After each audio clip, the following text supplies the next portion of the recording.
So guys, so we have arrived at Vienna, and today is our first day. Yesterday we visited Bratislava, so which is around 1 hour drive from Vienna.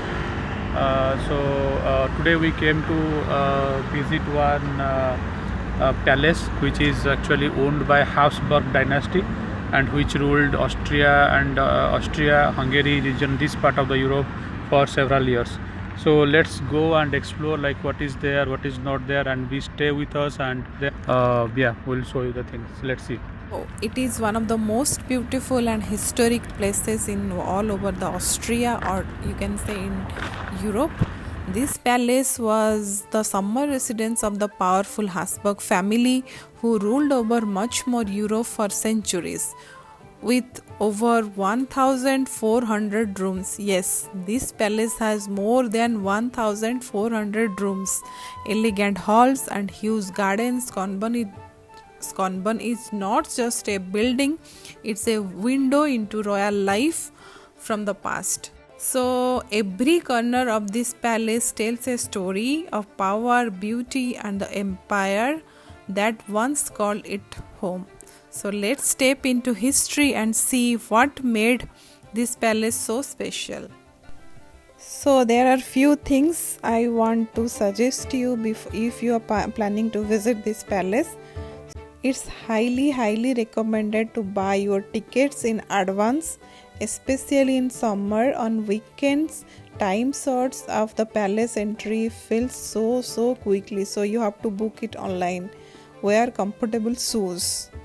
The palace garden are huge, so you will be doing a lot of walking if you are planning to visit the whole palace and the garden area. So especially you have to climb up for the glariot, so wear comfortable shoes. And if you want to enjoy the garden peacefully or take great pictures without crowd, try to come little bit early in the morning and download the audio guide app. Join a tour. There are free audio guide included with your ticket. Now buying our ticket from this counter. So yeah, the entrance itself feels grand yet welcoming, giving a true sense of palace history and power. So you can opt for ticket and audio guide. We have already purchased the audio guide, so we can listen what we are seeing. Now we have entered to the first room of this palace. That it is a most important room because all the meetings and everything are used to be arranged here. And after passing through the guard room, this is the first room. So yeah, this room is known as the audience chamber, where the king and queen would hold official audience. Diplomats, high-ranking military officers, and the ambassadors would be granted entry here to discuss the matter of the state's politics or foreign relations. Everything in this room was designed to reflect the imperial power. These rooms are adorned with vibrant wall paintings by John Wenger with exotic landscapes filled with lost plants and animals. They were designed to make you feel as if you are stepping into a tropical forest or tropical paradise. This small room is Maria Theresa's private waiting room. It has a particularly private character and bears witness to the monarch's personal tastes. The decor not only displays the empress's love of the fashion of the times, but was partly made by members of her family.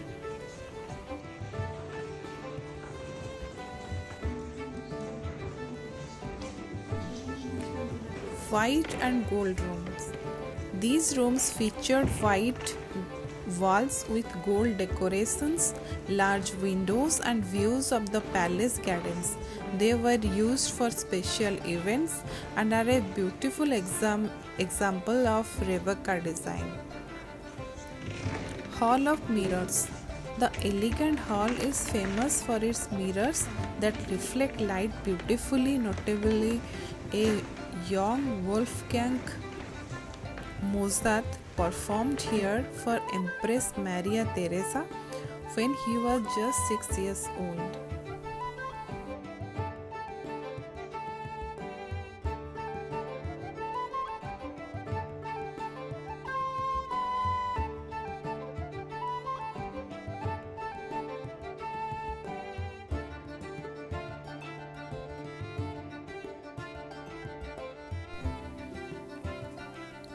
Ceremonial Hall.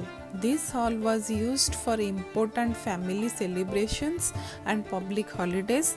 The hall paintings commissioned by Maria Theresa reflect significant events in the imperial family and the country. So you can see Schönbrunn Palace interiors offer a captivating journey through Austria's imperial past, showcasing the artistic and cultural achievements of the Habsburg dynasty. Each and every room tells a story of artistry and historical significance, making the palace a must-visit destination for history lovers, art lovers.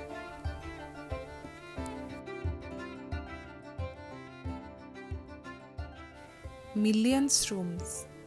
One of the palace's most luxurious rooms, the Millions rooms, featured wall decorated with rare rosewood and showcased 60 miniature paintings from India, Persia, and it is like a scene from the lives of Mughal rulers.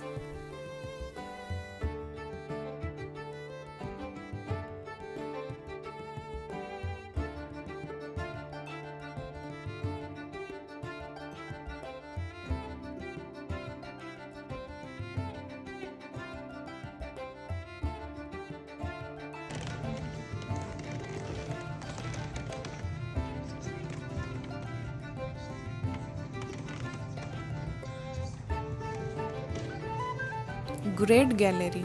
A grand hall over 40 meters long, the Great Gallery was used for imperial banquets and balls. It high ceilings and adorned with magnificent frescoes, and the room is illuminated by crystal chandeliers.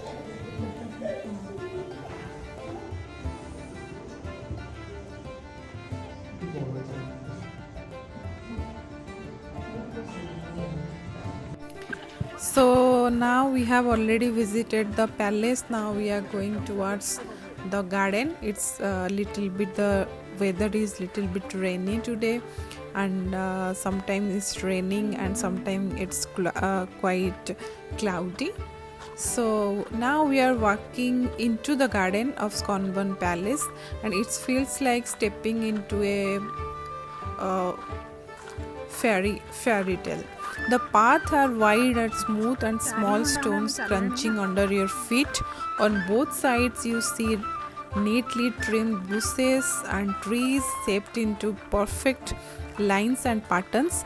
Everything looks so clean and organized, like the garden itself is following royal rules. The flower beds are full of bright colors, red, yellow, purple, changing with seasons. In spring you will see tulips, in summer roses, and in autumn soft golden flowers. The plants are arranged in a beautiful design, like the patterns of a royal carpet, but made of real flowers. Tall trees stand in rows, their branches forming like green tunnels. This gives you shade you like when you walk. So the grass is soft and bright green, always perfectly cut. If you explore more, you will find secret rose garden full of sweet smells and soft pink blossoms. Some paths loads with green maze where you can wander to get lost, just like people did hundreds of years ago. Everything here is so peaceful, so quiet and beautiful. It's not just a garden, it's a place where nature has turn into an art. So yes.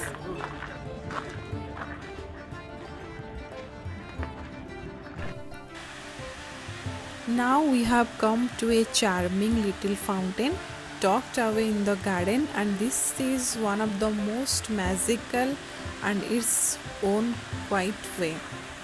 So here water flows gently from the mouth of a stone figure, sometimes a lion, a fish, or even a face with a wide open mouth. It's simple but so full of character. The sound of the water trickling out adds a peaceful feeling to the garden around it. This kind of fountain were popular in the past, especially in royal gardens, because they brought a bit of surprise and movement to the quiet corner. You are walking along a path and suddenly you hear the soft splash of water and find this playful statue spouting water like it's whispering secrets of the past.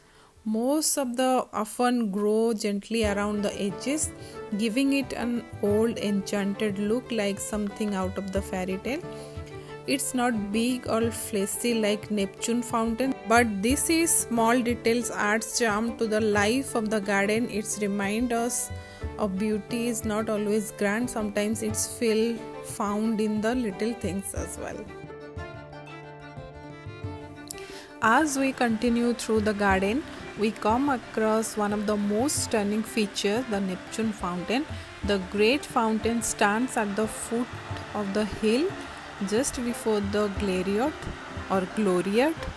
I'll write it down in the screen, the name, and it feels like the centerpiece of the entire garden. It's large, elegant, and full of details.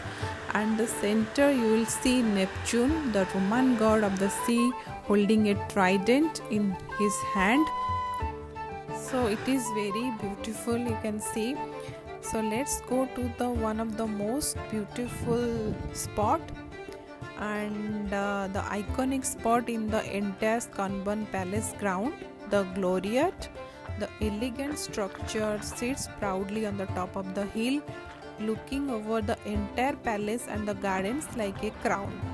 This gloriette built in the year of 1775, and it was designed to celebrate the power and the glory of the Habsburg Empire.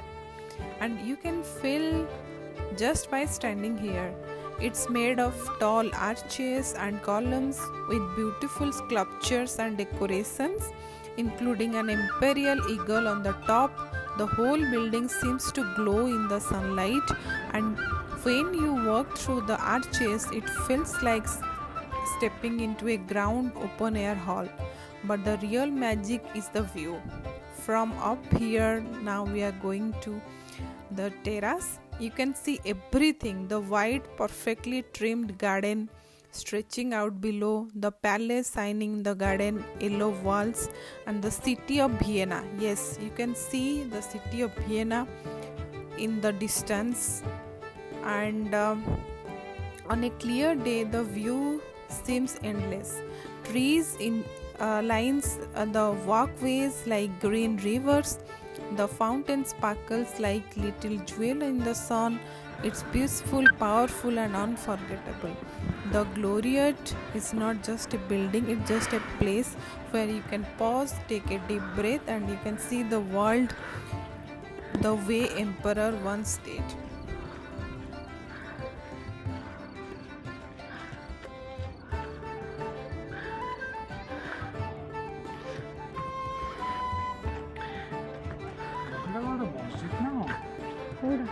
ये जो corner है जो golden colour है Orthodox church है तो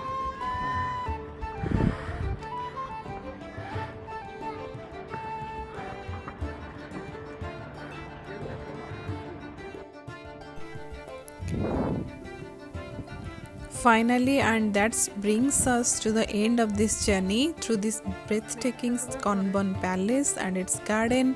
We started stepping into the main palace, the ground, and the every room, each and every room we saw. After that, We came through the beautiful garden thing, then we saw the fountains, and finally we saw the Gloriette, where the palace and the city stretched out beneath us in the view that truly takes your breath away.